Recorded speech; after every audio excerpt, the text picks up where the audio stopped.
Buenas noches, amigos del misterio. Dicen que en Egipto no queda nada por descubrir, que las pirámides ya han entregado todos sus secretos, pero no es cierto. Bajo toneladas de piedra, bajo miles de años de silencio, existe una historia que nunca llegó a contarse. Un hallazgo demasiado extraño, demasiado peligroso, incluso para los archivos de Milenio 3. Una cámara olvidada, un pasadizo que no figura en los planos modernos y símbolos que nadie ha podido traducir. Esta noche abrimos la puerta que jamás debió abrirse. Bienvenidos a la historia perdida, el misterio oculto de las pirámides que nunca reveló. Sin lugar a dudas, Egipto es uno de los lugares, de los enclaves que más llama la atención para todos y cada uno de los amantes del mundo del misterio. La Gran Pirámide, las extrañas construcciones como la Esfinge, la prodigiosa tecnología que utilizó ese pueblo, las teorías sobre si, por ejemplo, llegaron a conocer la electricidad u otras anomalías respecto al tiempo que les tocó vivir. Es curioso porque cuando escuchamos, o mejor vemos, las ofertas de enciclopedias, por ejemplo, del mundo del arte, nos percatamos de detalles tan significativos como que pocas veces estas empiezan cronológicamente por la prehistoria, como debería ser. No, casi todos los editores, casi todos los que hemos conocido el mundo de las revistas, de las publicaciones impresas, por supuesto del medio audiovisual, sabemos de la fuerza que tiene la imagen de lo egipcio. Y muchas veces estas colecciones, estas agrupaciones de estudios, de libros, empiezan con la máscara de Tutankamón, con la Gran Pirámide, con un jeroglífico. Quiere decirse que hay algo que nos llama, que hay algo que quizá no podemos medir, ni podemos conocer o cuantificar, pero que sigue siendo una conexión ancestral. Nos sorprende Egipto, nos llama la atención, nos inquieta. Es algo enigmático que parece que está ahí, sumido en los genes más profundos del ser humano. Por lo tanto, era de cajón que en esta colección del misterio de Milenio 3, en esta amplia biblioteca, hubiese un libro dedicado íntegramente al país de todos los misterios. Y habría mucho por donde escoger. Ha habido también muchos libros estupendos. Muchos de ellos tienen la firma de nuestro invitado especial en esta emisión. Nacho Ares, director de la revista Arqueología, autor de infinidad de estudios vividos a flor de piel, ya sea analizando figuras concretas como Tutankamón, estructuras como la Esfinge, o por ejemplo, haciendo casi de viajero, sondeando, planeando, con la nave del misterio, como en esta ocasión, algunos de los grandes iconos de lo extraño. Esas paradas obligatorias que el viajero a Egipto, o el intelectual que lee cosas sobre esta cultura, debe repasar y subrayar incluso. En esta emisión especial, con Juan Antonio Merallo en los mandos técnicos de esta nuestra nave de sonidos y misterios, vamos a repasar ese libro que se llamó, y que se llama, y que acompaña esta emisión, Egipto al límite. Una guía imprescindible. ¿Nos acompañáis en este viaje diferente a todos los demás? Arenas desérticas, construcciones de tiempos inmemoriales, un sistema de símbolos y señales que sorprendió a los pueblos de la antigüedad cuando lo conocieron, una cultura refinadísima. Queda todo ello en algunas ruinas y en algunas estructuras que contemplamos con el mismo asombro, quizá, de hace muchos siglos. Egipto, la Gran Pirámide, algunos enclaves concretos, han llenado de fascinación y de mitos la historia de los últimos tiempos.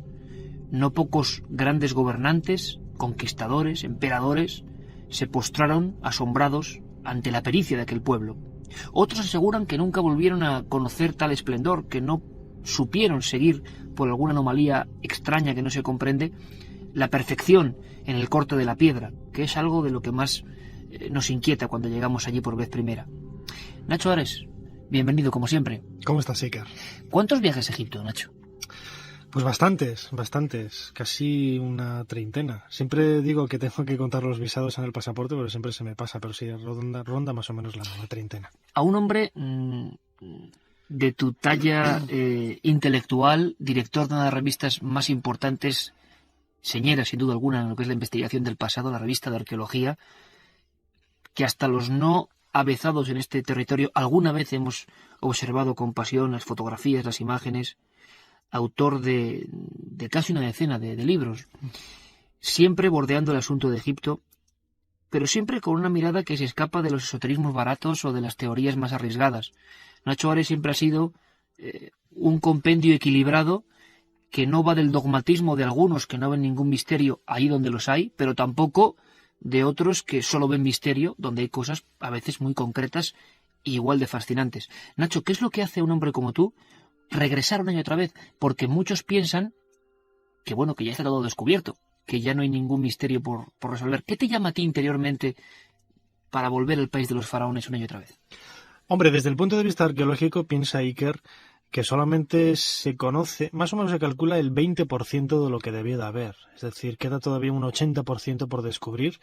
Y de ese 20% que conocemos, la egiptología es una ciencia relativamente joven, apenas tiene 2 siglos de existencia, desde que Champollion descifró los jeroglíficos en 1822, pues hay muchísimo que reinterpretar. Es decir, la egiptología del siglo XIX en muchas ocasiones ha estado ligada a la tradición bíblica, pues toda esta historia que nos contaban en libros de hace décadas sobre la existencia de la esclavitud para la construcción de las grandes pirámides, etcétera, también vinculado de alguna forma al éxodo del pueblo de Israel.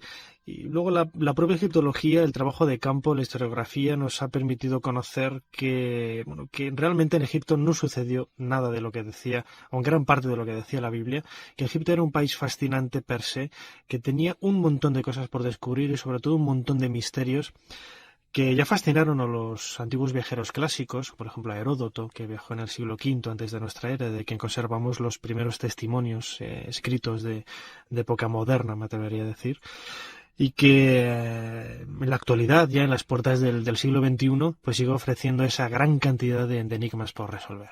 La pregunta o la reflexión que hacía, Nacho, es que muchas veces las publicaciones, como la tuya, utilizan casi como icono, y lo hemos hecho todos los que hemos trabajado en revistas, sabemos que cuando pones una imagen de Egipto vende más. ¿Por qué?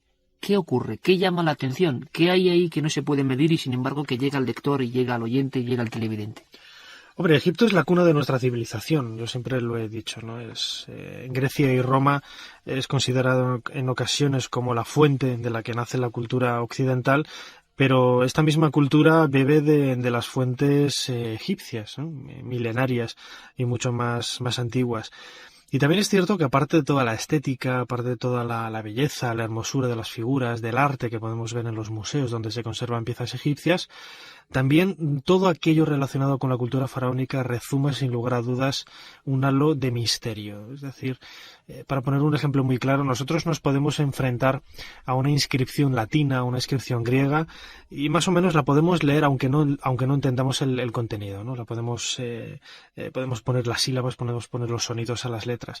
Sin embargo, un texto jeroglífico es totalmente tan extraño a nuestra cultura moderna que nos llama quizás por eso la atención. Es un contraste muy grande y que de alguna forma todo ese conjunto de, pues eso, la aventura romántica de los grandes arqueólogos en el siglo XIX y en el siglo XX, los misterios que rodean, a leyendas, tradiciones relacionadas con la maldición de los faraones, etcétera, pues convierten a la cultura egipcia en un todo, que en la actualidad tiene miles y miles de seguidores en todos los terrenos del mundo intelectual, ya sean académicos, no académicos, amantes de la New Age, de la nueva era, etcétera, ¿no?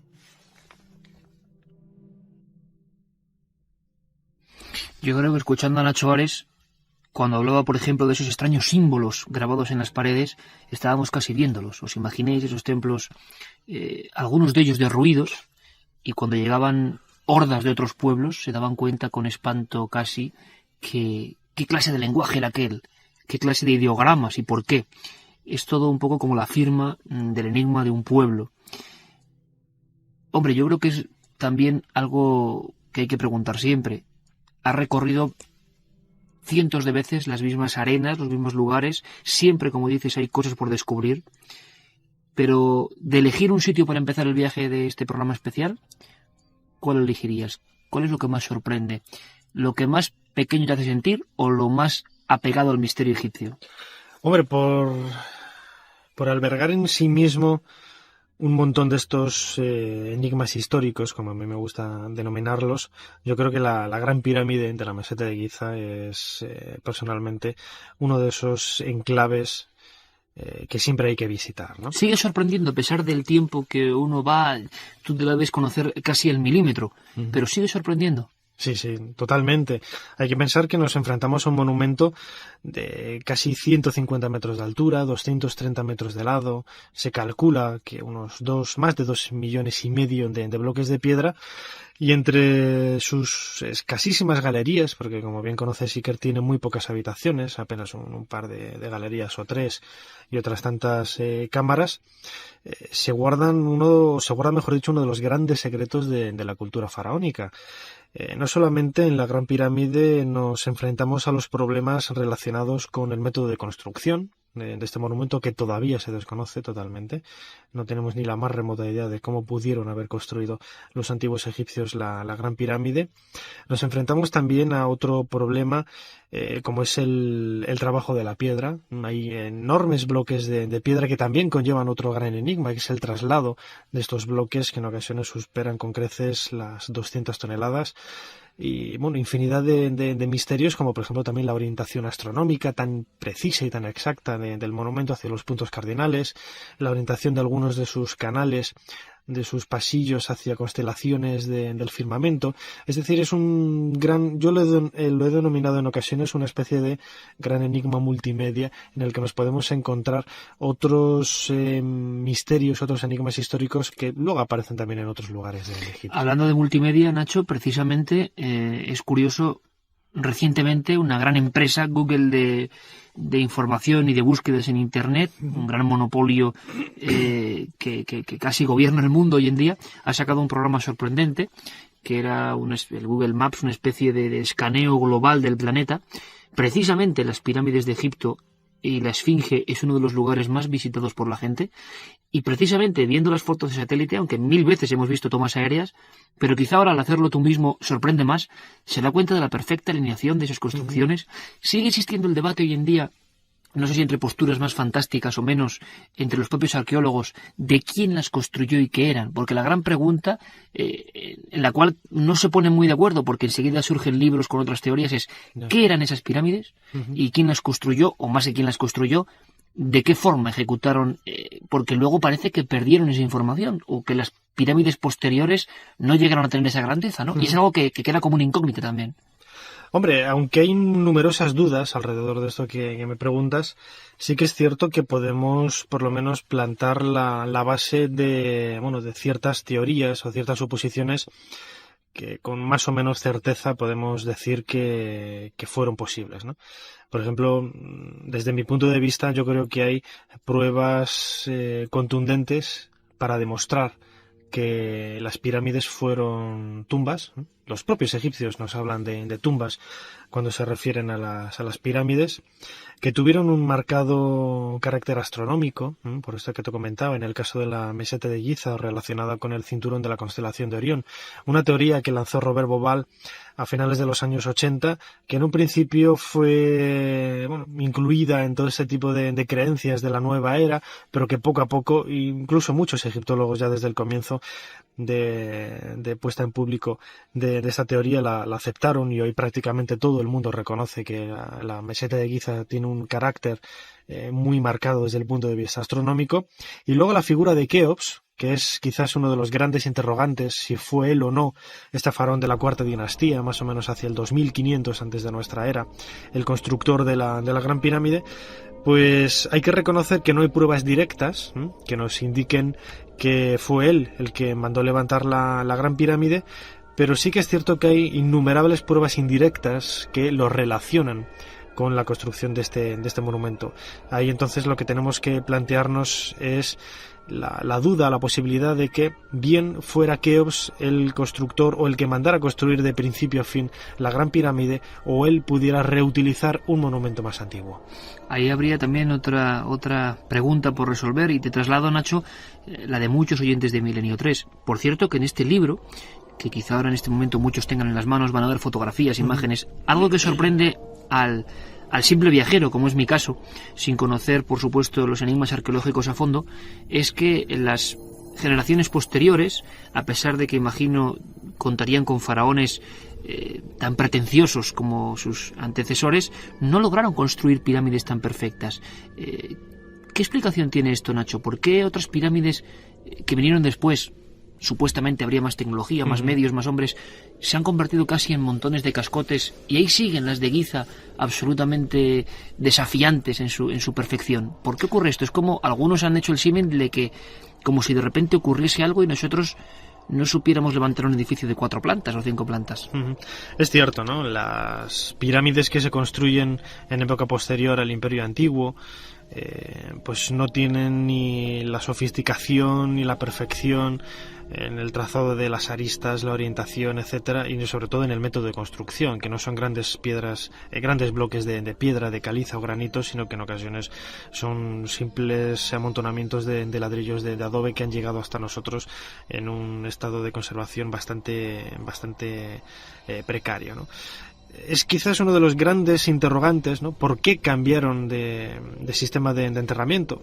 Se ha planteado la posibilidad de que fuera por problemas económicos, es decir, construir una pirámide del tamaño de las que hay en la meseta de Giza acarrea una serie de problemas de organización de la sociedad y sobre todo desde el punto de vista económico muy grande, que quizás es lo que llevaron finalmente al colapso de uno de los periodos de esplendor de la historia de Egipto, que fue precisamente el Imperio Antiguo, en el que se construyen las grandes pirámides de la meseta de Giza.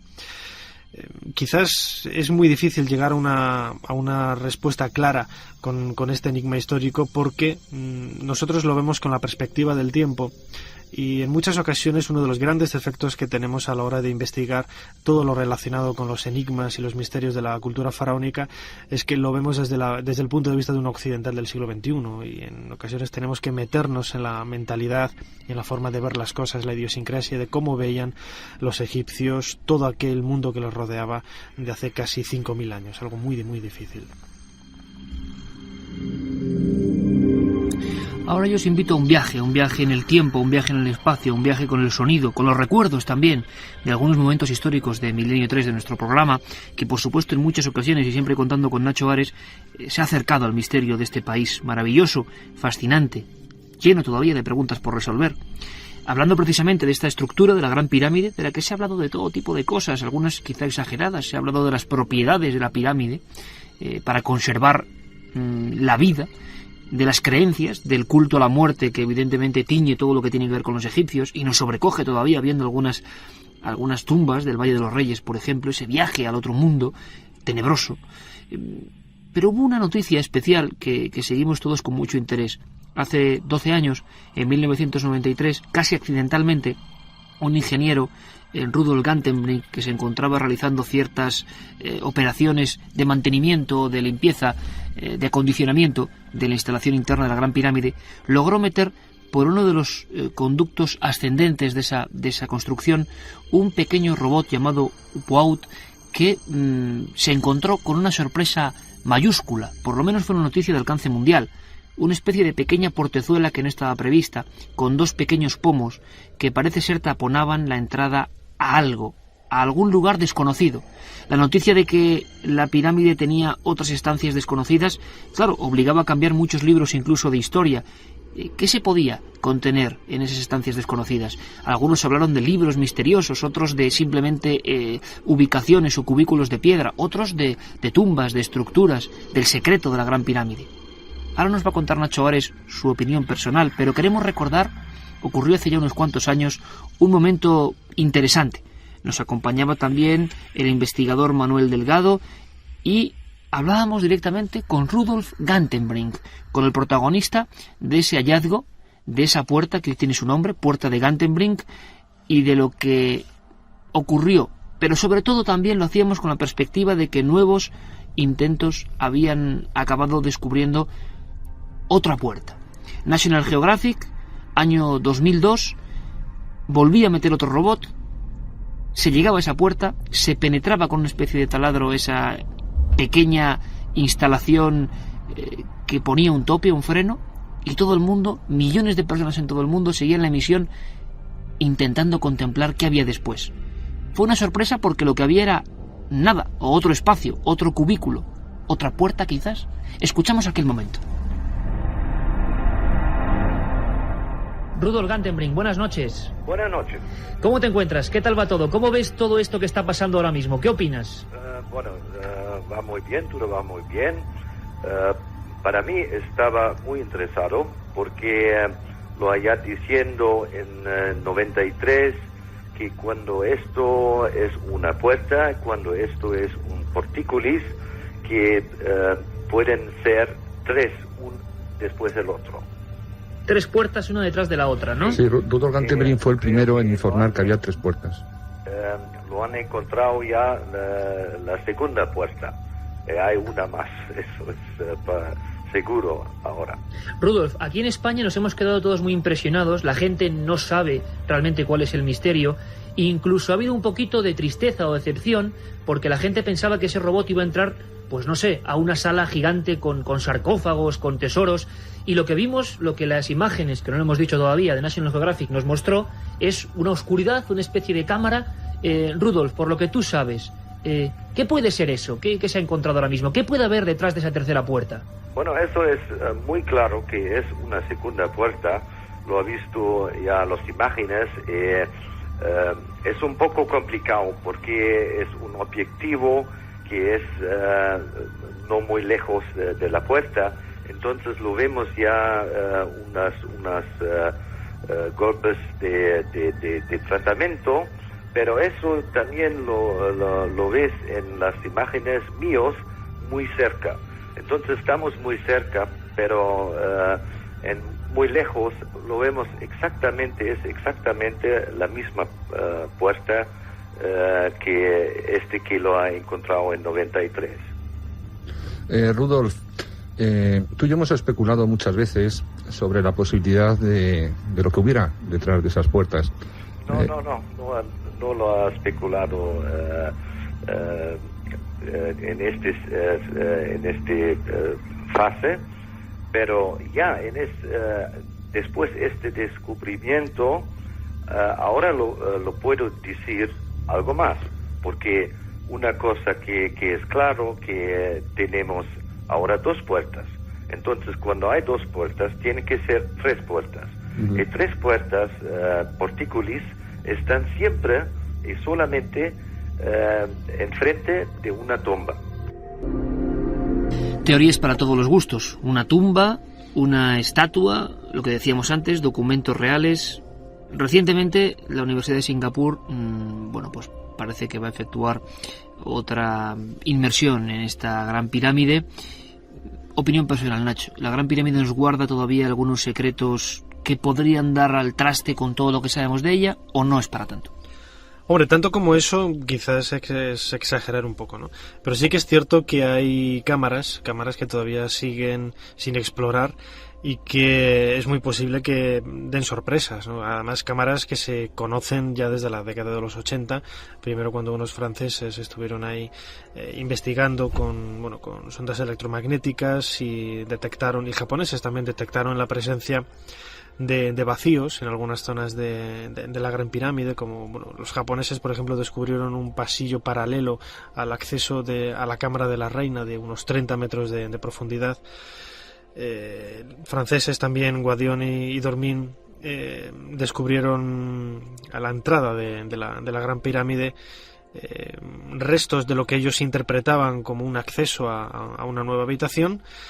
Y la presencia de esta segunda puerta, que posiblemente dé acceso a otra tercera puerta, siguiendo un poco, como decía Gantenbrink, la estructura tradicional de las entradas a las tumbas en la Cuarta Dinastía, hacia el 2500 antes de nuestra era, pues no solamente puede servir para concretar cronológicamente la Gran Pirámide en la Cuarta Dinastía, es decir, no es un monumento tan antiguo, 10.000 años incluso se ha llegado a decir, se ha relacionado incluso con los atlantes, etcétera, sino que puede también dar sorpresas desde el punto de vista de la interpretación astronómica.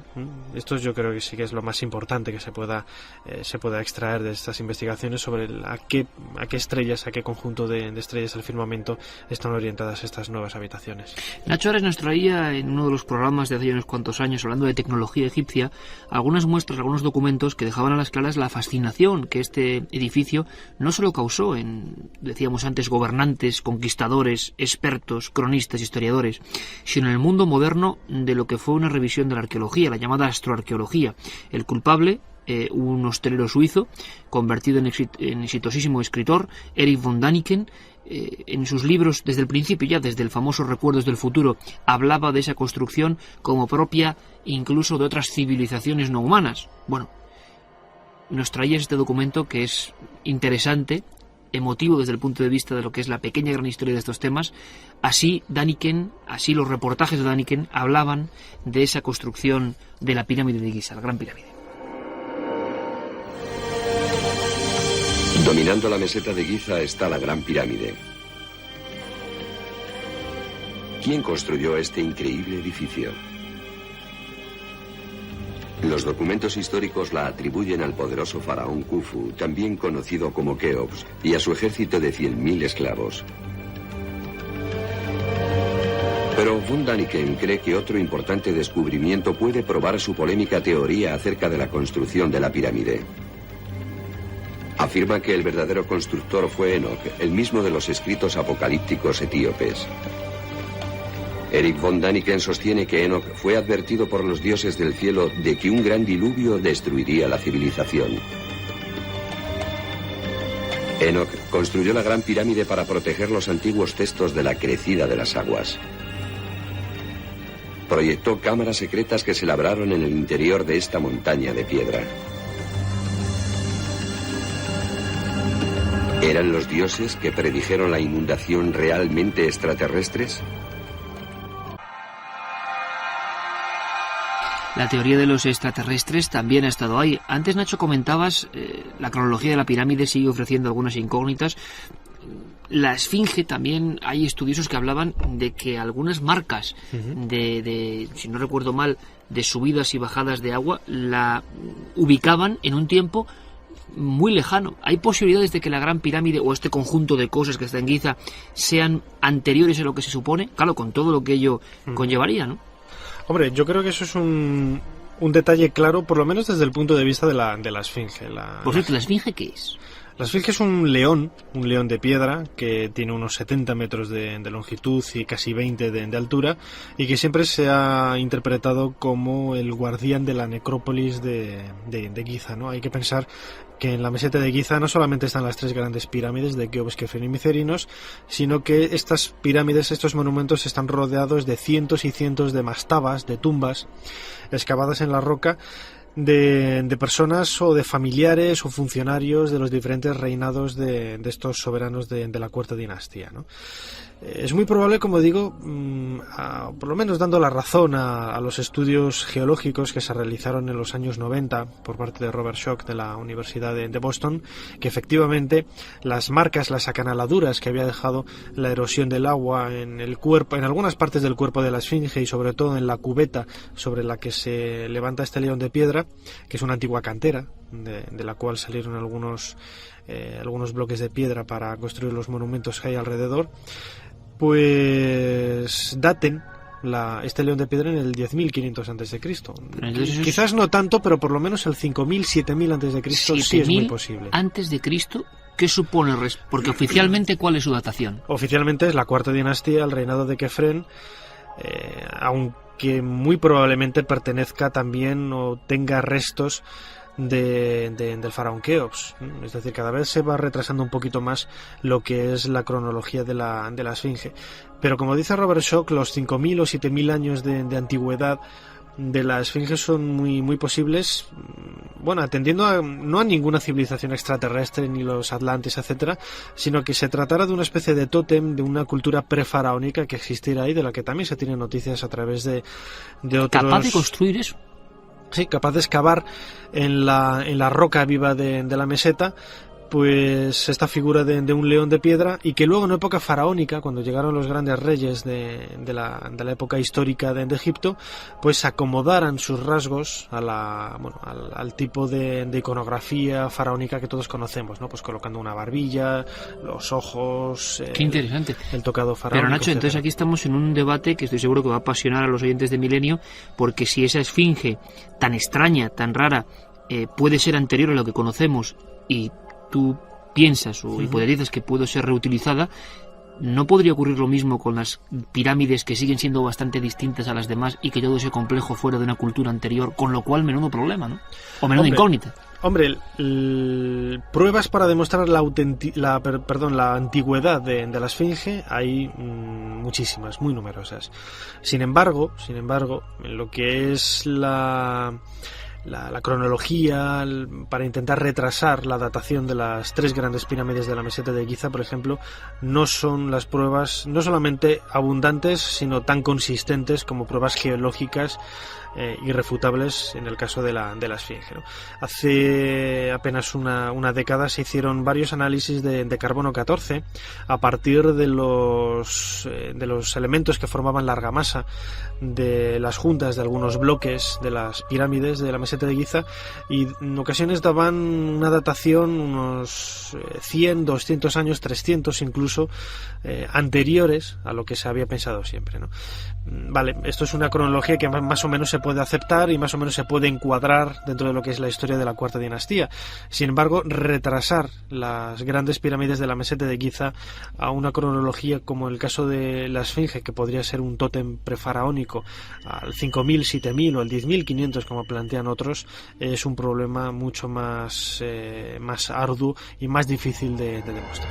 Nos imaginamos esa cultura prefaraónica de la que nada se sabe, construyendo una efigie tan extraña como la esfinge, mirando hacia algún lugar en mitad del desierto, y todo son preguntas, la verdad. Yo invito a los oyentes de este programa especial a que ojeen esas ilustraciones que acompañan el libro que hoy recomendamos y adjuntamos con esta emisión, Egipto al límite. Pero como decía, ha habido muchos personajes en la historia, muchos conquistadores, muchos emperadores, muchos viajeros que se han postrado delante de esa construcción y han sentido el mismo vértigo que seguro que muchos viajeros también del siglo XX y XXI han sentido al ponerse allí, delante de esa construcción inmensa. Bueno, uno de los casos típicos que ha pasado a formar parte ya de las frases conocidas de la historia es la de Napoleón, que llegó hasta allí y dijo a sus hombres que 40 siglos contemplaban esa inmensa construcción alucinante. Javier Sierra, compañero de este programa, realizó una de sus obras llamándola El secreto egipcio de Napoleón, y narraba una historia que ahora quiero que Nacho Ares nos cuente qué parte de ficción y de verdad tiene, porque es sobrecogedora. Al parecer, Napoleón Bonaparte desciende hasta las entrañas de la pirámide, hasta una zona que no se conoce mucho por parte del turismo, la llamada Cámara del Caos, un lugar donde dicen que pasa de todo. A él le pasaron muchas cosas. Vamos a ver qué nos cuenta Javier Sierra. La madrugada del 12 al 13 de agosto de 1799, cuando Napoleón Bonaparte llevaba ya casi un año en tierras de Egipto y Palestina, decidió someterse a una experiencia singular. Dejó a sus hombres a una prudente distancia de donde él se encontraba, se adentró por los pasadizos de la Gran Pirámide en la meseta de Giza, muy cerca de la famosa Esfinge, y decidió permanecer allí solo y a oscuras durante toda la noche. No explicó a sus hombres cuál era la razón que le llevó a someterse a esa especie de prueba, pero cuando a la mañana siguiente emergió del vientre del monumento, Napoleón llevaba el miedo dibujado en el rostro. Estaba pálido, desencajado, tanto que sus generales se le aproximaron y le preguntaron qué le había sucedido. La respuesta que dio formará parte de los grandes misterios de esa época histórica. Respondió que, aunque lo contara, nadie iba a creerle. Durante el resto de su vida, fueron muchas las personas que le cuestionaron por aquella noche extraña, insólita, en la Gran Pirámide de Keops, en Giza. Y él siempre respondió con evasivas a lo que pudo ver y sentir durante aquellas horas en solitario. Quizá lo que ocurrió, y ese es el planteamiento de mi investigación sobre esta faceta insólita de la historia, es que quiso someterse a la misma prueba de resistencia al miedo, a la misma prueba iniciática a la que se habían sometido sus admirados Julio César y Alejandro Magno. Pues descendemos hacia las entrañas de esa construcción maravillosa, sobrecogedora para muchos, cambiante de energías para otros, los más crédulos. Pero Nacho Ares, es cierto que personajes de esa talla, Napoleón, César, Alejandro, pasaron su particular prueba de miedo en ese cubículo, que por cierto, ¿cómo es? ¿Cómo es la Cámara del Caos para quien no la haya visto? La Gran Pirámide tiene exactamente 3 habitaciones. Estamos ahora hablando de la llamada Cámara del Caos o Cámara Subterránea, que es la única de las 3 que está por debajo del nivel del suelo en la meseta de Giza, ¿no? Es una cámara espaciosa y se llama Cámara del Caos o Cámara Inacabada porque las paredes y el suelo está totalmente, pues no está pulido, no está liso, tiene un aspecto que, bueno, pues que denota la falta del acabado. Y siempre ha estado interpretada como un lugar a medio camino entre los cambios de planes de los arquitectos, un capricho del faraón por intentar hacerse una cámara en otro lugar de la Gran Pirámide, que por alguna razón extraña fue inacabada, ¿no?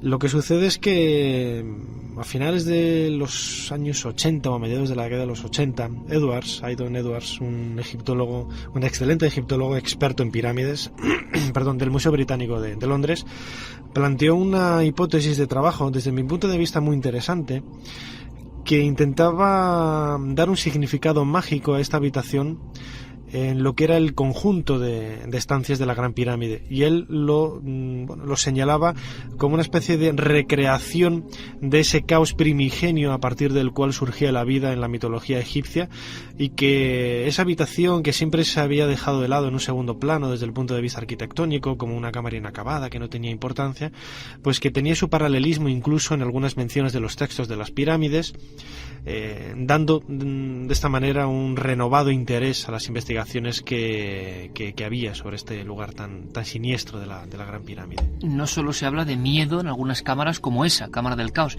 sino que también hay quien afirma que las pirámides, hubo toda una moda en los años 70 y muchos libros que publicaban que había que hacer su propia pirámide de cristal para poner, por ejemplo, alimentos, y que pasaban cosas prodigiosas.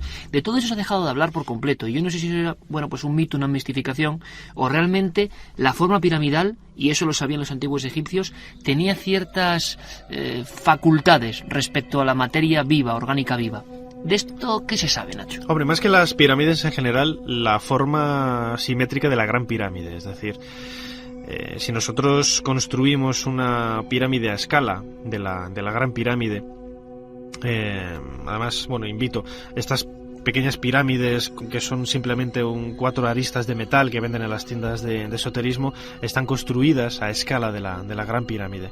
Pues si nosotros la orientamos perfectamente de norte a sur y colocamos a 1/3 de la altura un objeto orgánico como puede ser un gajo de naranja, un trocito de carne, dejamos pasar el tiempo y vamos a comprobar, y esto es una cosa que yo he podido comprobar en persona, que el gajo de naranja no se pudre. Historiador, director de la revista Arqueología, persona de talante absolutamente científico, historiográfico, de que esto pasa. Es cierto, pasa. La materia se seca, se deshidrata. En ocasiones, también hace muchos años, conseguí, y ahora me imagino que lo podría volver a conseguir, pero no lo he intentado, tampoco lo hago continuamente, ¿no? Pero hace años que conseguí cargar una batería de teléfono también, para funcionar durante unas horas, tampoco fue una carga realmente extraordinaria, pero la batería llevaba vacía varios meses. La puse en esta pirámide pequeñita, orientada, como decía antes, perfectamente a los puntos cardinales, y otros experimentos han demostrado que se regeneran cuchillas de afeitar. También en algunos hospitales en Estados Unidos se utiliza como lugares en donde, unas pirámides un poco más grandes, como lugares en donde no se sabe por qué, pero se crea una especie de ambiente propicio para el enfermo que le ayuda de una manera desconocida, no se sabe por qué, pero se utiliza. ¿Y eso lo sabrían los antiguos egipcios? Ese es el problema, y es quizás uno de los interrogantes que yo me planteo. Hay infinidad de cosas que hoy conocemos con nuestra cultura del siglo XX-XXI, que hemos llegado a dar con ellos, en muchos casos gracias a nuestra tecnología, que podemos encontrar paralelismos en la antigüedad, no solamente en Egipto, sino en otras culturas de la antigüedad, como también la electricidad, que se sabe que se utilizaba para la falsificación de joyas en las culturas de Mesopotamia y de Egipto. Pero yo no sé hasta qué punto fueron logros tecnológicos de los antiguos egipcios o simples descubrimientos por el azar, y que luego le dieron un matiz mágico, religioso, mitológico, al no encontrar una explicación racional que diera justificación a aquello que estaba sucediendo.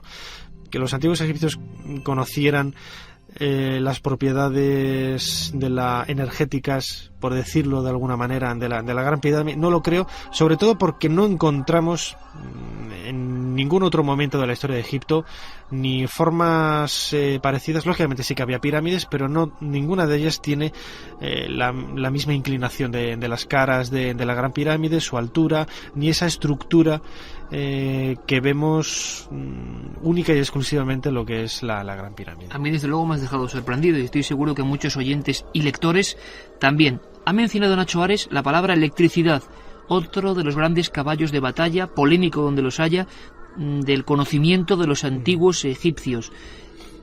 Rastros de electricidad, grabados que siguen siendo, puestos en tela de juicio, como las famosas bombillas de Déndera, templos donde se hace alusión a por lo menos conocimiento y transformación de energías tan peligrosas y asombrosas como la electricidad. Volvemos a escuchar, para hacer un poquito de historia, de astroarqueología, al propio Erich von Däniken refiriéndose a algunas de estas asombrosas anomalías. Este es el templo de Osiris, en Abidos, en el centro de Egipto. Aquí hay uno de los regalos más misteriosos que ha bajado a la tierra desde el cielo. Es el llamado pilar de Jet. Se ha sugerido que podía ser un símbolo de fertilidad o quizá de la eternidad, pero también un símbolo de fuerza. ¿Qué fuerza? ¿Se referirían quizá a la electricidad?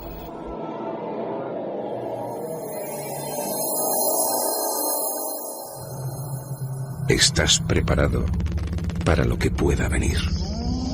Milenio 3, con Iker Jiménez y todo su equipo. Electricidad, ni más ni menos, en palabras de un hombre tan polémico, tan desafiante, tan criticado y tan vendedor como el suizo Erich von Däniken.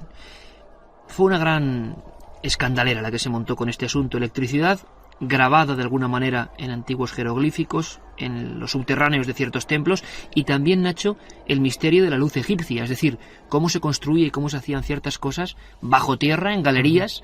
Se ha hablado de sistemas de espejos. Esta gente pudo llegar a conocer algo. Parece que otras culturas de tiempos remotos, como la famosa pila de Bagdad, eran capaces de hacer este tipo de artefactos, pero ¿realmente esto se ha quedado eso en el camino, en la leyenda, en la exageración? ¿O crees tú personalmente que pudo haber este tipo de energía destinada a una función real? Hombre, yo separaría de esto que me preguntas dos partes muy claras. Por un lado, el problema de la iluminación que se ve en tumbas como en el Valle de los Reyes, tumbas que tienen en ocasiones más de 150 metros de profundidad, y en donde por mucho que utilicemos espejos reflejando rayos del sol, por mucho que utilicemos lámparas que se han esbozado también hipótesis diciendo que utilizaban unas lámparas especiales que no expulsaban hollín. Claro, porque el gran misterio es que no hay marcas de hollín, efectivamente, de que hayan estado ahí con antorchas, ¿no? Como es lo lógico pensar. En las pinturas. Hoy por hoy es un gran problema el de la iluminación, pero eso no tiene que ver nada, desde mi punto de vista, que demuestre la existencia de que los antiguos egipcios utilizaban la electricidad a esa escala. Es decir, nosotros conservamos algunas joyas que parecen haber sido, son burdos metales con una capa dorada que parece haber sido conseguida por medio de la electrólisis. Pero oficialmente esto es imposible. Hombre, con este dato, la existencia de la polémica pila de Bagdad, que ya en los años 30 Koenig, un ingeniero americano, lo que hizo fue reconstruir en laboratorio el proceso que pudieran haber utilizado los antiguos babilonios con esta pieza, y efectivamente consiguió, añadiendo un elemento galvánico que pudieran haber conocido y hubieran podido acceder en la antigüedad, como era el vinagre o el zumo de naranja, consiguió una carga eléctrica muy pequeña, lo suficiente como para realizar este baño de electrólisis y poder falsificar las joyas. De ahí a que seguramente este descubrimiento, que fuera algo casual y que los propios antiguos no comprenderían el significado ni el origen del mismo, a decir, como decía Peter Krasa o Erik von Däniken, de que algunos relieves que hay en las criptas del templo de Dendera, que son representaciones de bombillas. Bueno, hay varias en tu libro que la gente va a ver directamente y que hemos visto allí. Una especie de bombillas o de gigantescas berenjenas, en el interior hay filamentos o serpientes, quién sabe, y la sensación de que los egipcios grabados ahí lo tocan todo con mucho cuidado, como si fuera algo peligroso. Conclusión de algunos investigadores: luz hace 40 siglos. ¿Qué se sabe? Hombre, desde mi punto de vista eso no son bombillas, son simples estelas de unos rituales relacionados con Osiris, con representaciones del Alto y del Bajo Egipto. Hay que pensar que es la escritura que se utiliza en esta época, por lo menos en las criptas donde ha aparecido, es jeroglífico tolemaico, que es mucho más moderno del jeroglífico clásico que se utilizaba convencionalmente en los templos, y algunos ideogramas, algunos jeroglíficos, algunos dibujitos son exclusivos de esta época tolemaica, ¿no? Como es el caso, por ejemplo, del famoso dibujo de la berenjena con la serpiente dentro, que Peter Krasa identifica con una bombilla. Yo creo que desde mi punto de vista esto lo dejaría en el terreno de la fantasía y me quedaría sí con cierto halo de misterio en todo aquello relacionado de una manera mucho más clara, mucho más tangible, con la pila de Bagdad, las falsificaciones de joyas por electrólisis, etcétera. Egipto tendría 1000 destinos, muchos de ellos muy poco conocidos, que no salen en las guías turísticas, y este libro de Egipto al límite es una buena forma de darnos cuenta de que, como decía antes Nacho Ares, un gran porcentaje de misterios, de cosas por descifrar, por resolver, siguen ahí enterradas en la arena. A mí me gustaría que con los pocos minutos que nos quedan, Nacho, tú nos indicarías seguramente al futurible viajero a Egipto, que es un país que, a pesar de las trágicas noticias que hemos tenido, pues merece la pena siempre una visita, un encuentro con la historia, pues esos puntos quizá no tan conocidos, pero que tú nunca dejarías de poner en tu propia agenda de viaje, porque merecen la pena realmente, para el viajero del misterio. Claro.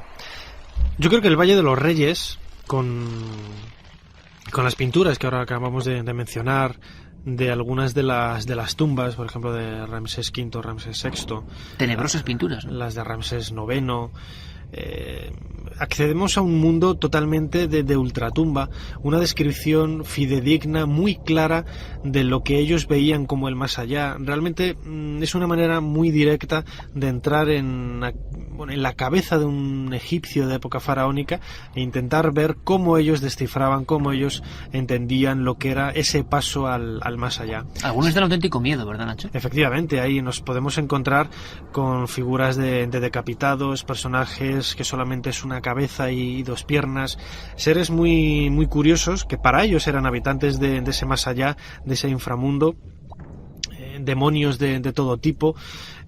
Muchos de ellos parece que están sacados de cuadros del Bosco, o incluso habría que decir que el Bosco los sacaba de estos cuadros de estas pinturas del Valle de los Reyes, y yo creo que es uno de los lugares, no solamente por todo aquello relacionado con el descubrimiento de la tumba de Tutankamón, este impresionante descubrimiento arqueológico del año 1922, sino que el Valle de los Reyes tiene todavía ese encanto, esa magia de por qué alejar todas las tumbas en una necrópolis totalmente perdida en el centro del desierto, en un marco realmente incomparable. Egipto sigue siendo un lugar que guarda muchas sorpresas. Hemos hecho una mera ruta, un planeo con la nave del misterio, y os dejamos a vosotros, amigos lectores, la posibilidad de seguir penetrando en, por ejemplo, los prodigiosos trépanos, cómo se cortaba la piedra, misterios de la propia manufactura de algunas cosas, esas pinturas que comentaba Nacho Ares que merece ser la pena paladeadas y merecen ser contempladas con todo el terror que dejaban cada uno de los artistas que estuvieron allí en esas tumbas. Era un viaje a las tinieblas auténticamente. Algunas de esas pinturas, muchos las han relacionado incluso con criaturas de otro mundo. Siempre ha habido una reinterpretación más o menos polémica de cada cosa. Nos quedamos sobre todo con esa frase que iniciaba nuestro compañero Nacho Ares, que es que bajo las arenas del desierto quedan muchas cosas por descubrir. Algunos afirmaban que el gran porcentaje sigue ahí durmiendo, un sueño casi eterno. En el Museo del Cairo parece que no tienen sitio para más, ¿no, Nacho? Están construyendo uno nuevo de las decenas de miles de objetos que prácticamente tienen en los almacenes todavía por exhibir. Nacho, lo que sí hacemos es recomendar, por supuesto, esa lectura de Egipto al límite, de todos tus libros sobre esta materia apasionante, por supuesto. Estoy seguro que volverás a visitarnos en estos programas especiales porque tienes mucho de contar de la historia perdida. Pero suerte en tu labor, suerte en esa divulgación maravillosa, porque de alguna manera creo que entre todos, sobre todo vosotros, estáis provocando que haya un interés nuevo por la arqueología, por el misterio, por la investigación. En el fondo, Nacho, uno cuando vuelve a Egipto, y respondiendo a la primera incógnita que te hacía, es que vuelve a sentirse un investigador decimonónico, y eso en los días de hoy tan tecnificados, tan tecnológicos, tan globalizados, sigue siendo bonito, ¿no? El sentido de la aventura todavía se palpita cuando uno llega allí, ¿no? Todavía. Además, como decía ahora del Valle de los Reyes, todo Egipto es un marco realmente con un lugar de contrastes.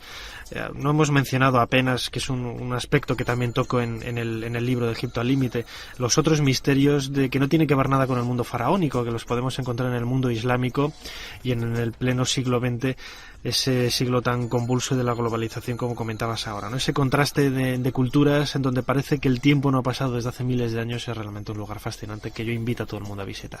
Pues la invitación queda hecha, Egipto al límite, y sonidos, fotografías y sobre todo sensaciones para convertirse en un viajero de otro tiempo.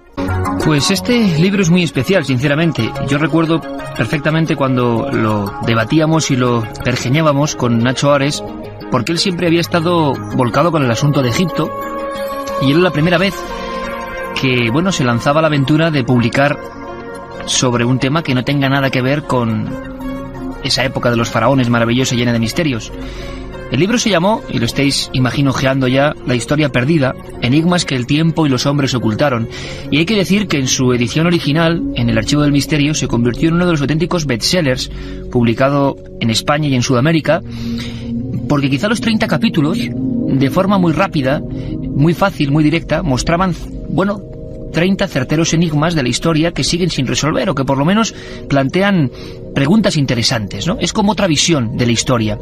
Claro, eso con el aval de que la persona que lo ha realizado es director de la prestigiosa revista de arqueología, y que también creo yo que ayudó el hecho de que con el mismo nombre, La historia perdida, hubo una sección muy interesante hace ya años en la revista Enigmas, y también una sección hermana en Milenio 3, una sección en la cual con la voz de Nacho Ares intentábamos arrojar luz sobre cosas apasionantes de la historia.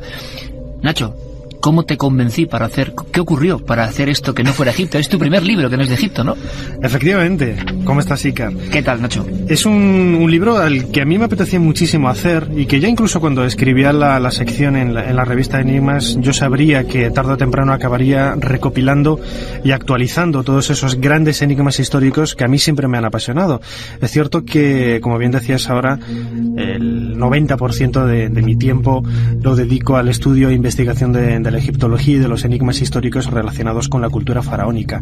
Pero la historia es algo que siempre me ha apasionado, y hay otros grandes enigmas que no solamente están en Egipto, sino en cualquier momento del pasado, del presente, porque, en este libro, en La historia perdida, a lo largo de esos 30 capítulos podemos encontrar testimonios que van desde la prehistoria hasta la máxima actualidad del siglo XX, ¿no?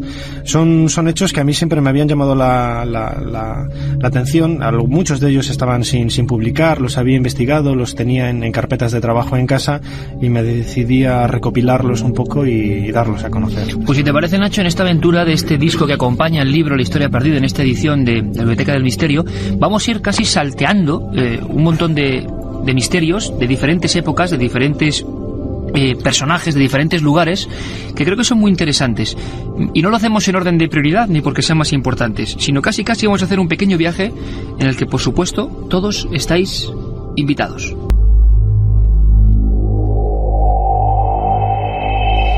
Roberto Cuadrado en la nave del misterio, que por cierto nos pone estas músicas ideales, por ejemplo, Nacho, para hablar, fíjate, voy a cogerlo así a la limón, del capítulo 10, La cabra tira al monte, en mi caso a los ovnis, que siempre es un tema que me ha apasionado. Hay un capítulo que se titula Escudos de fuego sobre las tierras del César. Creo que te referías a las primeras observaciones, quizá descritas, de algo extraño atravesando nuestro espacio aéreo. Clipai ardenti se llamaban, ¿no? Efectivamente, los escudos de fuego, que es el término, uno de los términos con que los antiguos autores latinos, escritores de fuentes clásicas como Plinio, Tito Livio, o sobre todo el más conocido de todos ellos, del siglo IV de nuestra era, Julio Obsecuente, con su libro de los prodigios, el Prodigiorum Liber, relata precisamente eso, grandes prodigios que no entendían ellos en su época. Nosotros hoy, por nuestro acervo cultural, por nuestra idiosincrasia del siglo XX-XXI y nuestro mundo tecnológico, cuando vemos una luz extraña en el cielo, lo relacionamos o bien con un fenómeno natural, un meteorito, un avión, o incluso, si es muy extraño, con un objeto volante no identificado. En aquella época no tenían la conciencia de vida extraterrestre, pero sí que tenían conciencia de que algo extraño sucedía en los cielos. Y ellos hablaban pues con los objetos cotidianos, identificaban esas extrañas luces con los objetos cotidianos que ellos tenían en su vida diaria. Y pues hablaban de escudos de fuego, de damas blancas que sobrevolaban encima de esas extrañas luminarias, de varias lunas. Los textos son muy curiosos y es insólito y también muy llamativo poder encontrar esos paralelismos en las antiguas menciones, por ejemplo, de Julio Obsecuente, que tienen un concordato casi perfecto con avistamientos modernos de los investigadores como tú, por ejemplo, Iker, que habéis trabajado muy de cerca en el fenómeno OVNI. Pues fíjate hasta qué punto, Nacho, leo un trozo. 91 a.C., año 91 a.C., dice: cerca de Spoleto, una esfera de fuego de color oro rodó hasta el suelo, aumentó de tamaño, pareció desplazarse sobre el suelo hasta el este y alcanzó tal grosor como para ocultar el sol. En el año 42 a.C., se cuenta, en Roma se produjo, a la caída de la noche, una luz tan brillante que las gentes se levantaron para trabajar, a pesar de que el día había terminado. Sería el ejemplo vivo de lo que es la historia perdida. Cosas que se ocultaron o no son muy conocidas. Es decir, los romanos estaban siendo cronistas de unos hechos que siempre se han producido. Tú vas avanzando en la historia, incluso reproduces en algunas páginas de la historia perdida, este libro apasionante, sinceramente. Hay una que la tienes ahí mismo, Nacho, que es impresionante. Los supuestos objetos fuera del tiempo, los objetos volantes no identificados, están desde siempre, desde las primeras culturas de la humanidad. Pero incluso grandes maestros renacentistas como Filippo Lippi llegaron a reproducirlo con tal nitidez que uno, cuando vea las imágenes que tienes tú ahora ahí entre las manos, yo creo que dice, caramba, ¿esto qué demonios es? Parece una especie de disco volante, dos platos soperos uno encima del otro, la típica forma, la Virgen y el niño, la Madonna de San Giovannino, y de repente una especie de testigos que están mirando al cielo. O sea, no es algo que al pintor se le escapó, sino que está mirándolo fijamente porque eso estaba ahí físicamente, ¿no? Es muy llamativo y además esto es quizás uno de esos objetos, como la terminología inglesa denomina OPART, ¿no? Out of Place Artifacts, que aluden precisamente a sucesos extraños, a fenómenos insólitos extraños que están fuera de lugar. Es decir, no tiene mucho sentido si nosotros metemos en el mundo de la pintura del siglo XVI este cuadro, ¿no? Quizás hoy si estuviéramos hablando de una copia moderna, de una interpretación moderna de este cuadro, quizás podríamos vincularlo, como decía antes, al fenómeno ovni, pero en aquella época, cuando todavía no había llegado en 1947 con Kenneth Arnold y la famosa visión de sus platillos volantes sobre el monte Rainier, ¿qué demonios está mirando este señorín que aparece junto al hombro izquierdo? Además, poniéndose la mano en los ojos, ¿no? Sí, como si estuviera cegado por la luz. Exacto. Que emana de estos dos platos unidos por el borde, y que es quizás uno de los casos para mí más insólitos que existen dentro del mundo del arte. Hay muchos más, ¿no? Pero es cierto que, bueno, no estamos hablando ni estamos queriendo convencer a nadie ni identificar esto con seres extraterrestres. Por supuesto. Parecido. Es un fenómeno insólito y como tal lo presentamos, y eso es otro de esos grandes ingredientes de esta historia perdida.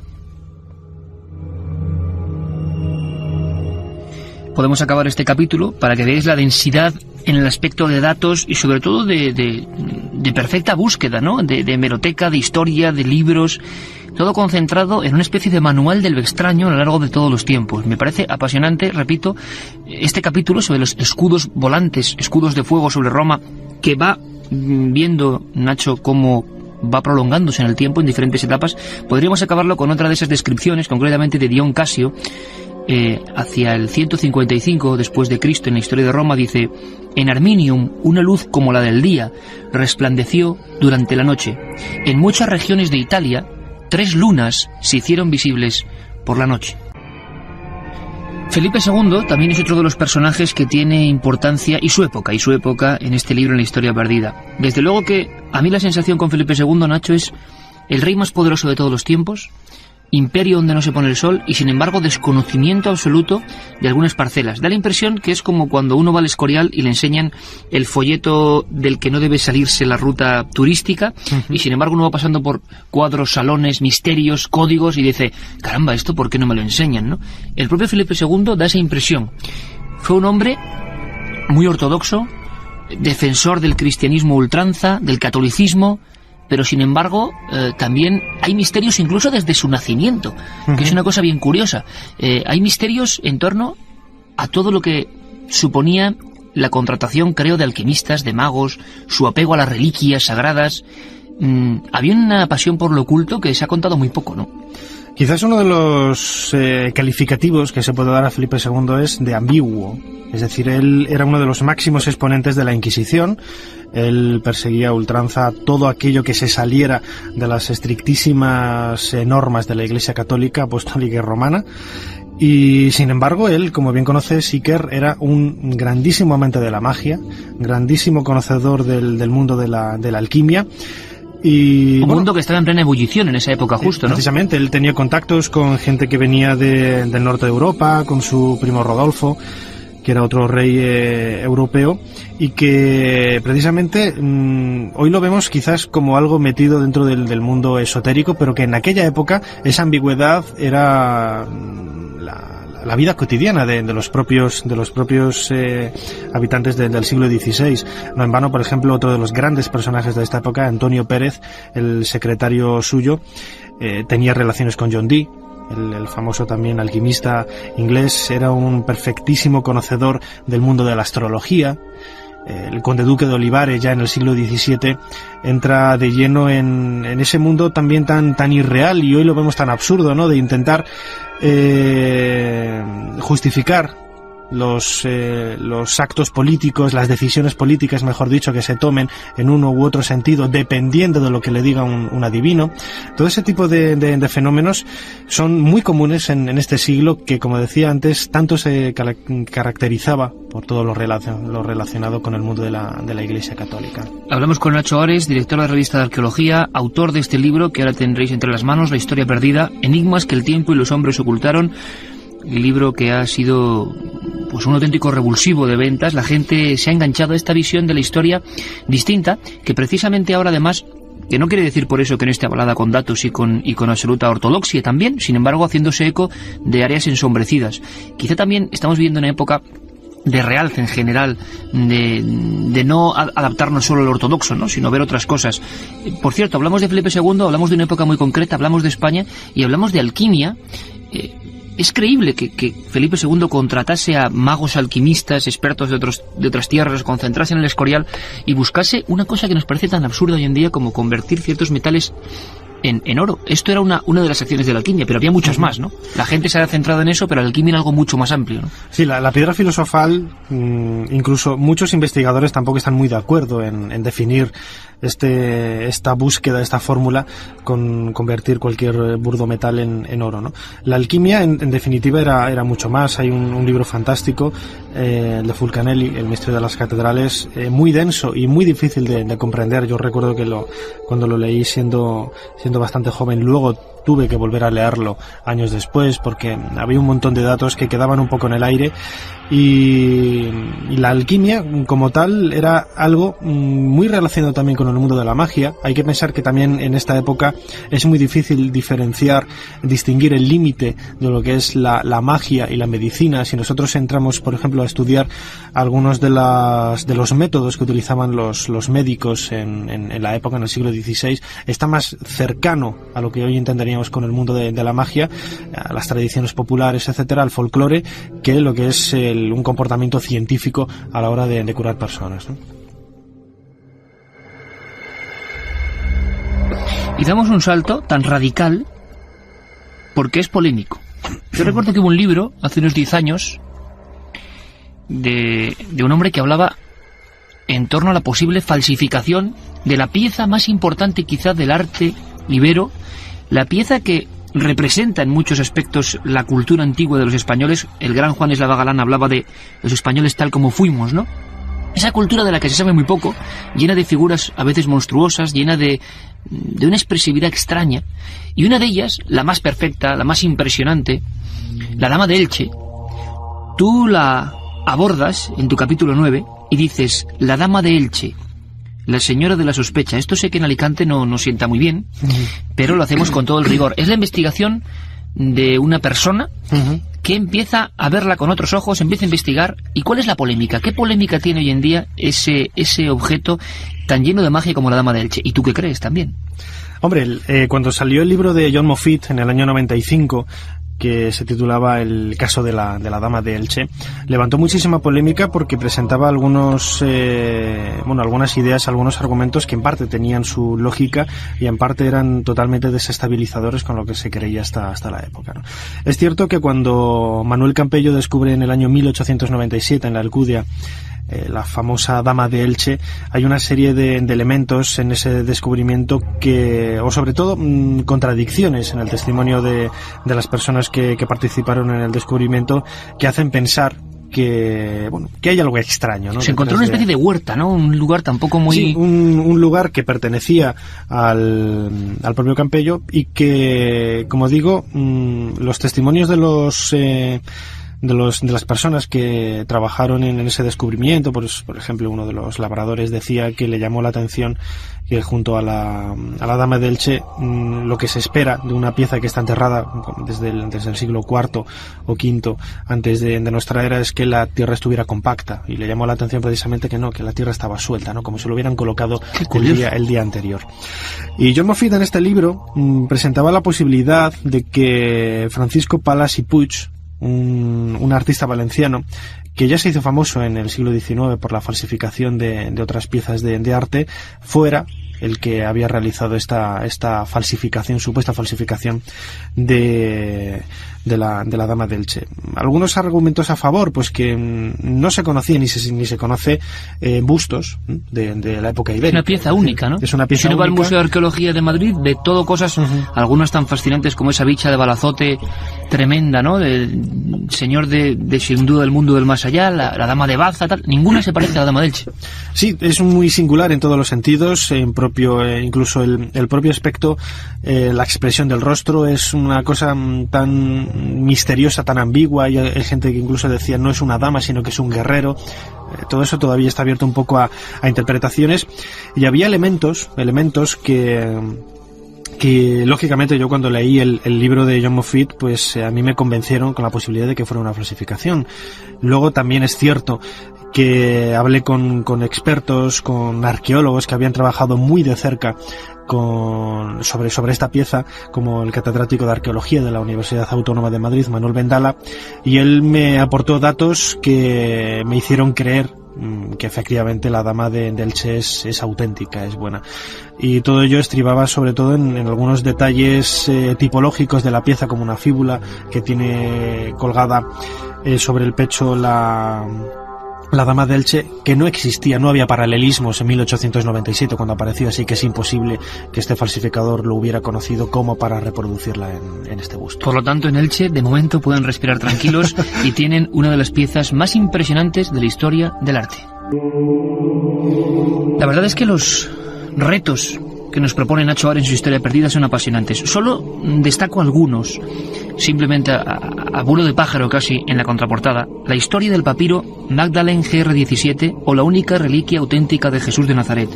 Claves y mensajes secretos en el arte. Viajes transoceánicos, evidencias de egipcios en América, la verdad del plano célebre de Piri Reis, el almirante turco que cartografió la Antártida, mensajes cósmicos en cavernas prehistóricas, la terrible maldición de los Austrias, la descendencia francesa de Jesús de Nazaret, la momia del Titanic, historias que van desde tiempos remotos hasta casi hoy mismo, pero hay un episodio que sí me gustaría profundizar contigo, Nacho, es el de claves y mensajes secretos en el arte. Creo que obras como el Código da Vinci han abierto la perspectiva, que yo creo que es muy interesante. Siempre se critica lo que tiene éxito, ¿no? Pero yo creo que es muy interesante, al margen de que a uno le puede gustar más, menos, la nueva visión, ¿no?, que se ha abierto. Es decir, que el pintor, el escultor, sobre todo en pintura, ¿no? Mi impresión personal, yo no sé tú qué opinas, yo en esto también me he metido bastante y me ha absorbido bastante. Hay determinados maestros, determinados pintores que parece que conectan con algo, ¿no? Uh-huh. Con unas esferas paralelas que quizá nosotros no conocemos, no vemos diariamente, pero que ellos llegan a verlas y llegan a representarlo. Por eso hay autores tan extraños que cuando uno ve una pieza, caramba, se queda sobrecogido y no sabe bien por qué. Es como si hubiera un mensaje oculto que solo en determinadas circunstancias uno puede leer o puede sentir. Pero la gente puede pensar en el Bosco, en Goya, en artistas más o menos dados al lado oscuro, pero curiosamente, en otros absolutamente ortodoxos, tan importantes como Velázquez, también había parte de ese código secreto, utilizar el arte para dar un mensaje oculto. Yo creo que uno de los episodios que más puede impresionar a la gente de esta historia perdida, Nacho, es, bueno, las diversas teorías sobre la diferente lectura de las meninas, ¿no? Un código Velázquez, ni más ni menos. Efectivamente, el código Velázquez. Habría que decir, ¿no? Yo, una de las cosas, cuando yo estudié historia antigua en Valladolid, que tenía asignaturas de historia del arte, una de las cosas que más echaba de menos era la interpretación de los cuadros, ¿no? En muchas ocasiones, profesores que yo tuve, profesores magníficos de historia del arte, se limitaban a hacer una descripción somera de los elementos que componían ese cuadro, ¿no? Que si aparecía fulanito de tal y llevaba un vestido rojo, un gorro de color azul. O sea, no había visión profunda. Claro, y detrás aparecía una calavera o detrás, no sé. Yo preguntaba al profesor, ¿y por qué coloca esa calavera? Hoy lo vemos quizás un poco sumido en el mundo de lo extraño, de lo insólito, de lo esotérico. Le colocamos esa etiqueta un poco despectiva de esoterismo, etcétera, pero en aquella época, en el siglo XVI, en el siglo XV, XIV, XIII, en la época incluso barroca, el arte era un medio de comunicación que utilizaban los artistas para transmitir ideas, para transmitir sentimientos. Era un diálogo directo entre el artista y la persona que veía ese cuadro o que sabía interpretar los elementos de ese cuadro. Y era un medio de comunicación tan natural y normal como puede ser hoy la radio o los periódicos o la prensa diaria, ¿no? Y esto es, por ejemplo, uno de los elementos más llamativos del cuadro de las Meninas, de Velázquez, que hoy se encuentra en el Museo del Prado, que es la familia real de Felipe IV, y que muy poca gente sabe que dentro de la interpretación de los personajes que ahí aparecen en el cuadro, pues no solamente está la constelación de Corona Borealis, sino también el signo de Capricornio. Esto explícalo, Nacho, porque yo creo que la gente, que dentro de las Meninas, uno de los cuadros, si no el más célebre, el que más arremolina gente en cualquier museo, en el Prado en este caso, pero de toda España imagino que es el cuadro más visitado por todos los grupos, hay un mensaje que tiene que ver con las estrellas.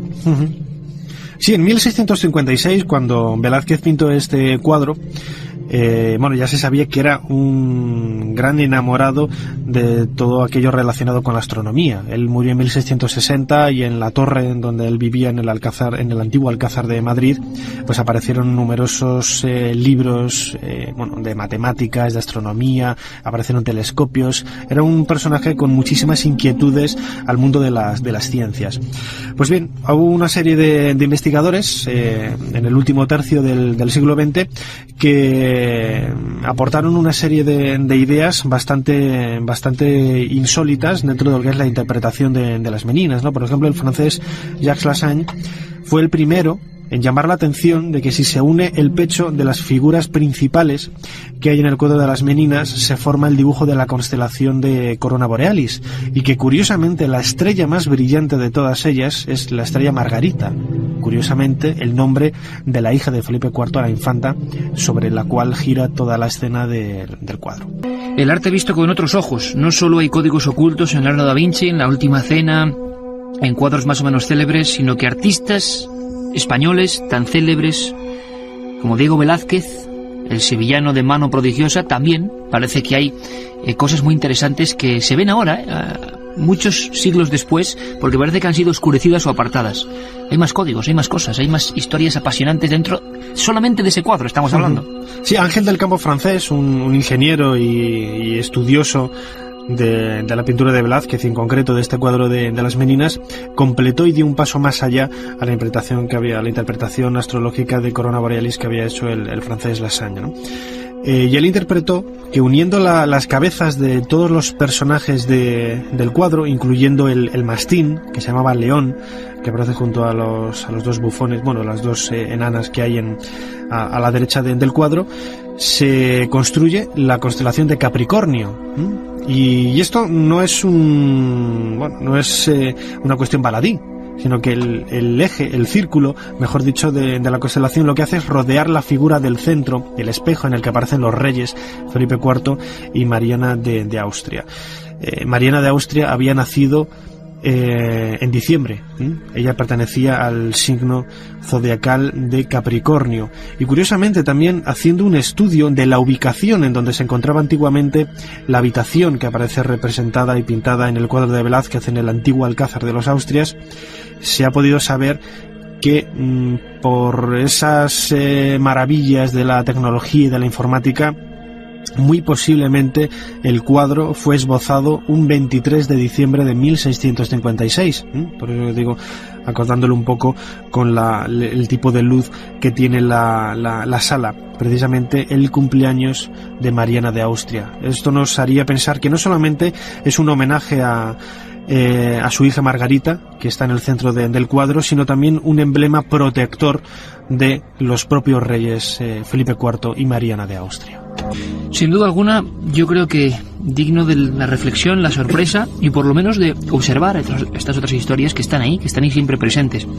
Sin duda, Nacho no podía, a pesar de que este libro va mucho más allá de Egipto, no podía abandonar sus queridas momias, figuras llenas de misterio, por cierto, algunas tan célebres por las maldiciones, casi más que por las riquezas o la información, los códigos que podían darnos.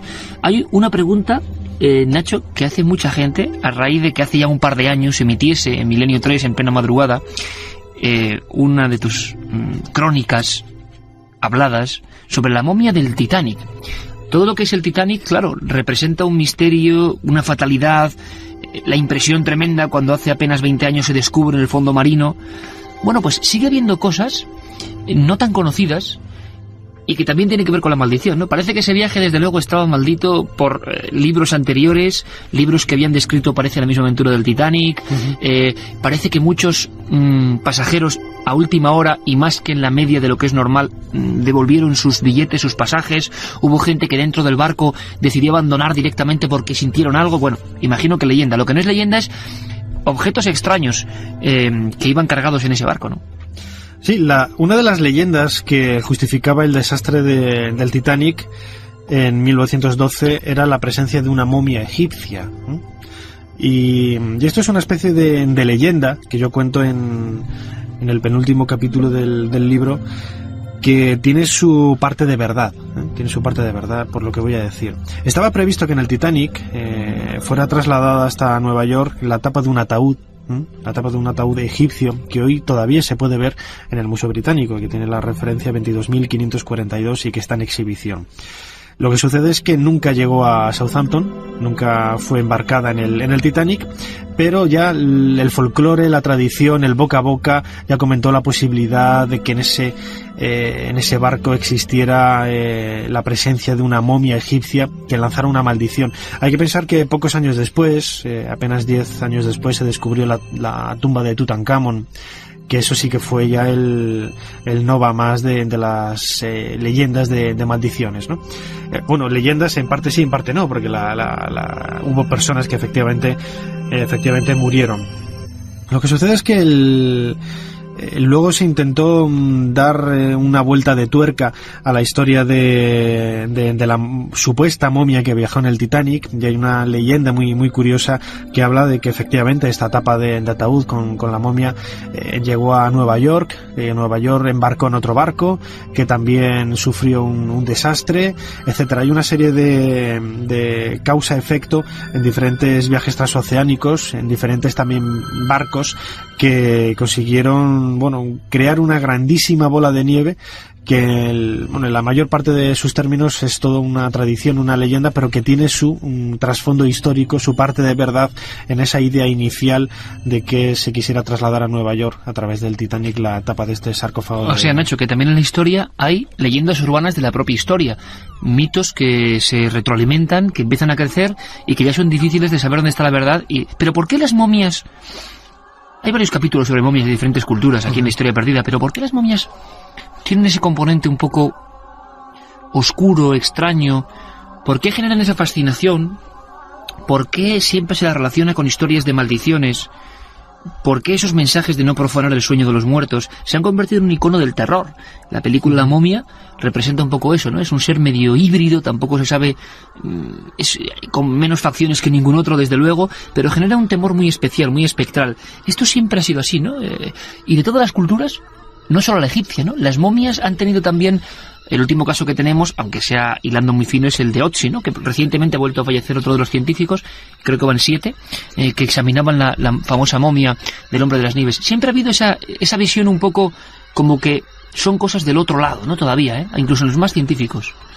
Quizás uno de los elementos que hace que la gente se vea atraída por las momias es que de alguna u otra forma nos vemos identificados con ellas, ¿no? Nosotros podemos ver un edificio de 4.000, 5.000 años de antigüedad y decir, mira, pues más o menos es hermoso, más o menos tiene esta estética u otra, pero ver una momia, en el fondo lo que estamos haciendo es ver a una persona, a un ser vivo que ya no está vivo, que ahora está en una condición física totalmente diferente a lo que había sido en vida, pero que de alguna manera podemos intuir los rasgos, ¿no? Podemos intuir el tipo de vida que tuvo hace miles de años. Es quizás uno de los elementos que más llama la atención a la gente cuando se acerca a ver las momias. Incluso por ejemplo en el Museo del Cairo, comentaba hace unos meses con una amiga que trabaja en el departamento de momias, yo le llamaba la atención sobre el hecho de que en ocasiones algunos investigadores han comentado que los egipcios, por la cultura musulmana, por la religión islámica, son un poco reacios a trabajar con momias, ¿no?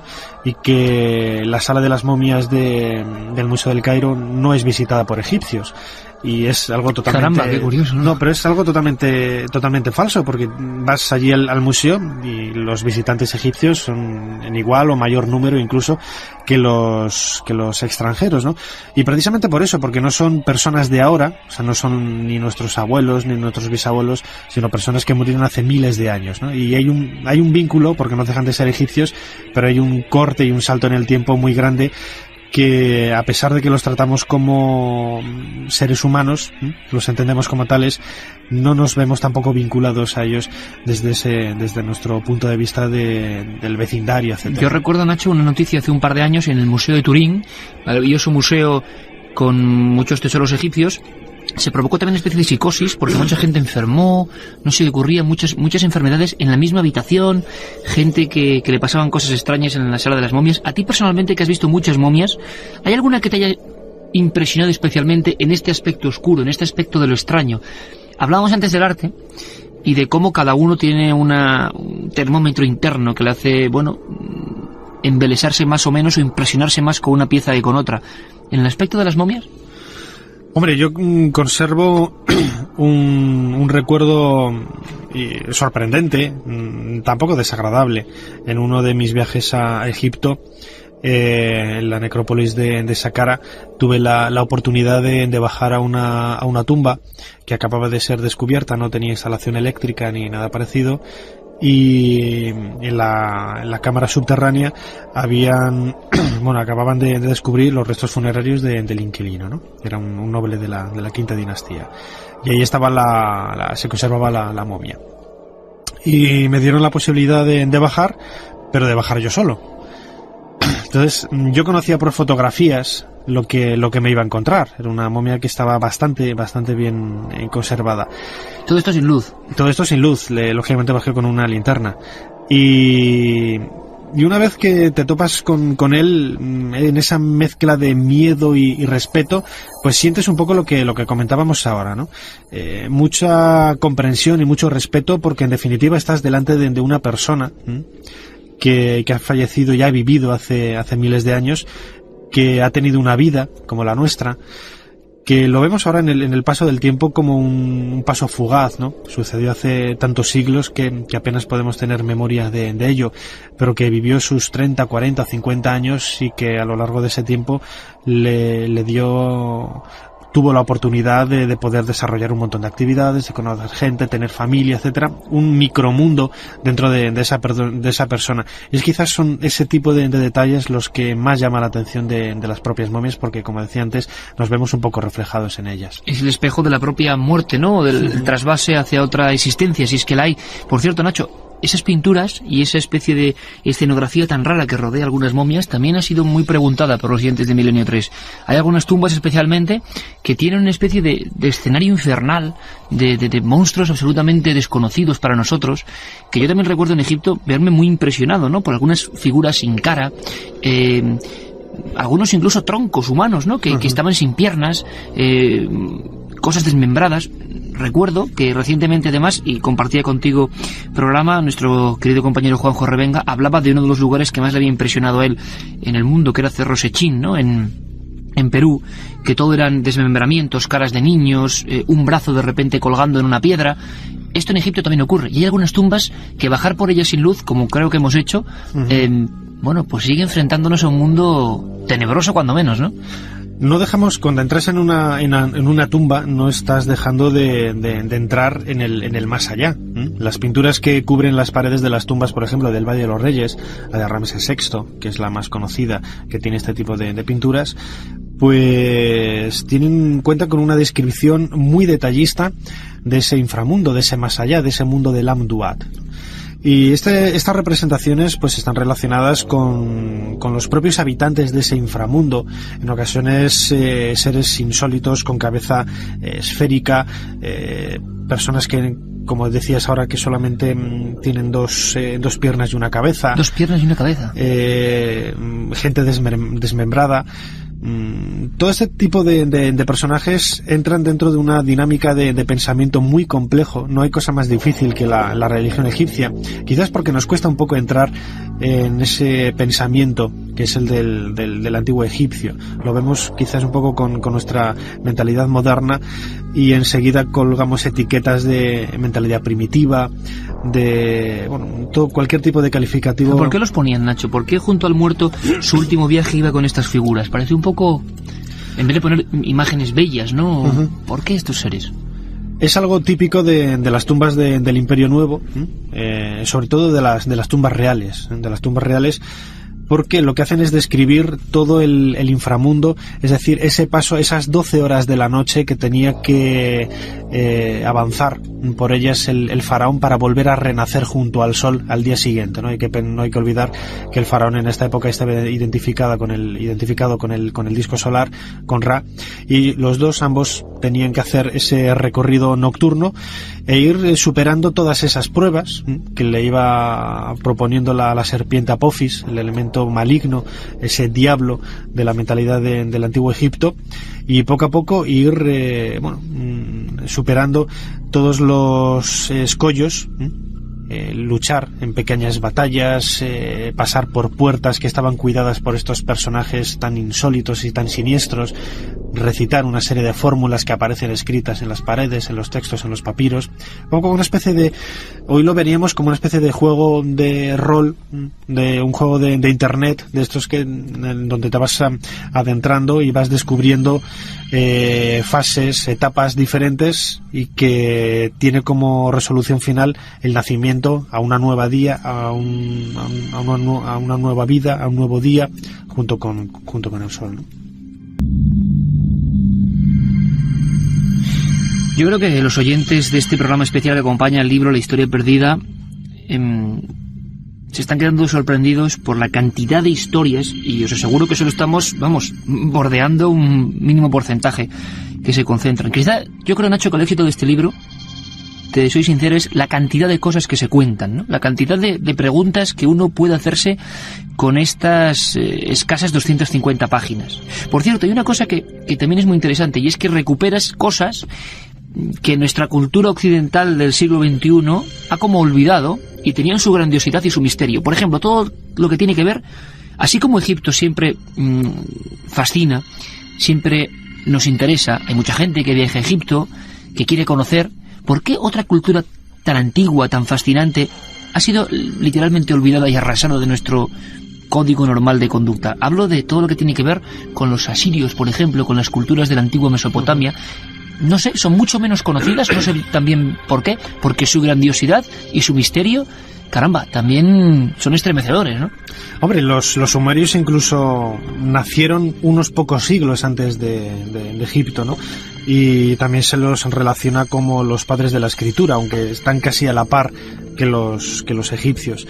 Pero es cierto que es una cultura que, quizás por estar asentada en lo que hoy es Irak, los problemas políticos de Irak no son de ahora, sino que ya vienen desde hace décadas. Es un mundo mucho más cerrado. Egipto es un país musulmán, es de cultura islámica, pero muchísimo más abierto a Occidente. Y es cierto que cualquiera que se adentre a leer cualquier libro de la cultura sumeria, de la cultura babilonia, de la cultura asiria, de los neobabilonios, de los persas, puede encontrar historias realmente fascinantes, ¿no? Yo, por ejemplo, uno de los capítulos que dedico en este libro está centrado en el misterioso origen de la cultura sumeria, que todo el mundo habla de los sumerios, las famosísimas estatuas de Gudea, de Lagas, que se conservan tanto en el Museo del Louvre en París como en el Metropolitan de Nueva York, y que no se sabe cuál es el origen de esta civilización. Aparecen un día al sur de Irak y no tenemos mayor noticia de ellos. Las famosísimas tumbas reales de Ur, que descubrió Michael Bulley en la década de 1920, otro de los grandes hitos de la historia de la arqueología, que se había un poco ensombrecido por el descubrimiento de la tumba de Tutankamón, quizás también ese factor de mala suerte. Una tumba en donde aparecieron rastros muy claros de haberse llevado a cabo rituales en donde la gente se autosacrificaba en honor se llamó siempre tumbas reales de Ur, pero no eran tumbas pertenecientes a reyes, ¿no? Pero sí a ese noble, a ese personaje elevado para el que trabajaban. Unos tesoros realmente impresionantes que hoy podemos ver en el Museo Británico de Londres, pero que quizás por ese factor de mala suerte de haber sido descubiertos en un momento de la historia que coincidió con otro grandísimo descubrimiento, como fue el caso de la tumba de Tutankamón, pues han quedado un poco en el olvido, y yo creo que de manera injusta, ¿no? ¿Tú recuerdas que el célebre polemista, vamos a llamarlo así, de la arqueología, Erich von Däniken, con sus libros, también, aunque ya era en la última etapa y no tenía tanto éxito, se centró mucho en los grabados y figuras de algunas culturas mesopotámicas y hablaba de híbridos. Imagino que esto es, bueno, la visión particular de von Däniken, pero sí es cierto que había una gran representación de demonios, de seres casi criptozoológicos, interesantísima, que tampoco conocemos bien en esa cultura, ¿no? Sí, por ejemplo, uno de los capítulos, el número 29, que titulo ¿Existen todavía los dinosaurios? Pues habla un poco de eso, ¿no? Algunas de las representaciones artísticas que han llegado hasta nosotros, por ejemplo, la famosísima puerta de Istar, que hoy se puede ver en el Museo de Berlín, que fue traída desde Babilonia, pues conserva algunos animales que cuando fue descubierta esta puerta a principios del siglo XX, pues se pensaba que eran animales mitológicos, con extrañas cabezas, con cornamentas extrañas. Creían que encajaban un poco más en lo que era la forma de pensar tan insólita de los antiguos babilonios, hasta que se encontraron efectivamente restos de estos animales, ¿no? Esto no significa que cualquier animal extraño que podamos ver en los relieves, no solamente de Babilonia, de Sumeria, sino de Egipto, de otra cultura de la antigüedad, tenga un paralelismo en la biología real. Sin embargo, sí que nos hace pensar que tenemos que ser un poco más prudentes a la hora de interpretar todo este tipo de hallazgos. Por cierto, que no me resisto, Nacho, a comentarte ya en esta recta final del programa, de este programa que acompaña este libro, un libro lleno de códigos, nunca mejor dicho, y hablamos de...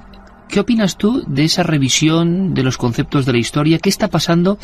Estoy seguro que si, por fortuna, realizamos muchas más aventuras como esta historia perdida, pues quizá dentro de unos años haya que hablar de algo muy extraño que ha pasado en nuestra época, y es un fenómeno literario. No solo hablamos del Código da Vinci, sino de todo lo que ha acompañado, incluyo la historia perdida de alguna manera, en este trasvase, cambio de milenio, como una visión nueva, que sé que muchos escépticos y ortodoxos, ultraortodoxos a veces de la historia, o inmovilistas, mejor dicho, pues se llevan las manos a la cabeza. Pero ¿qué está pasando para que la visión de esta historia, vamos a llamarla apócrifa, esta historia distinta, esta historia ensombrecida, haya arrasado? Es que yo creo que todavía no somos conscientes porque lo estamos viviendo. Y en estas mismas fechas vamos a seguir viviendo que uno va a las listas de ventas y estos libros sobre los misterios de Da Vinci, o sobre la María Magdalena, o sobre la otra historia, el Priorato de Sion, Evangelios apócrifos. Pero es que es un fenómeno de unos niveles que nunca se ha dado en la historia de la literatura, que es donde nosotros estamos metidos, ¿no? En el mundo de los libros. Quizás sería un capítulo para una futura historia perdida, ¿no? ¿Qué ha pasado con todo esto? ¿Por qué? ¿Tú qué crees? ¿No crees que también hay un misterio en todo esto, repentinamente? Que podía haber sido un libro más perdido, como tantos otros. ¿Qué ha ocurrido? ¿La gente por qué ha conectado? ¿Qué ha pasado? Hombre, el libro es un medio de comunicación que yo creo que, a pesar del avance de la técnica, los libros electrónicos, internet y todo este tipo de cosas, nunca desaparecerá. El encanto de poder leer un libro, esperemos, en el autobús o en casa tranquilamente, es algo que es un placer que no se puede cambiar por un libro en un archivo PDF, ¿no? O sea, que es una de las cosas más burdas, que es práctico en algunas ocasiones, pero un poco burdo en el trasfondo del mundo de las sensaciones, ¿no? Quizás uno de las causas que ha generado este tipo de cambio es Internet. Quizás Internet, o sea, los sistemas de comunicación han cambiado tantísimo en los últimos años que nos parece increíble que hace 10-15 años cartearse con un amigo que vivía en Sudamérica o en Estados Unidos era lo más normal. Hoy tienes un contacto diario, casi al instante, por medio del correo electrónico, lo que facilita muchísimo la rapidez del intercambio de información y la difusión de fenómenos como esto. Seguramente Dan Brown, cuando esbozaba su libro del Código da Vinci, de alguna forma gran parte de la investigación, gran parte de de la elaboración de ese proyecto literario vino a través de Internet. Y quizás es una de las grandes causas de la difusión de este tipo de fenómenos. También hay que pensar que a lo largo de los años finales de los 80, ya prácticamente toca toda la década de los 90, por lo menos en España, no ha habido en los medios de comunicación una dedicación a la difusión de este tipo de fenómenos, ¿no?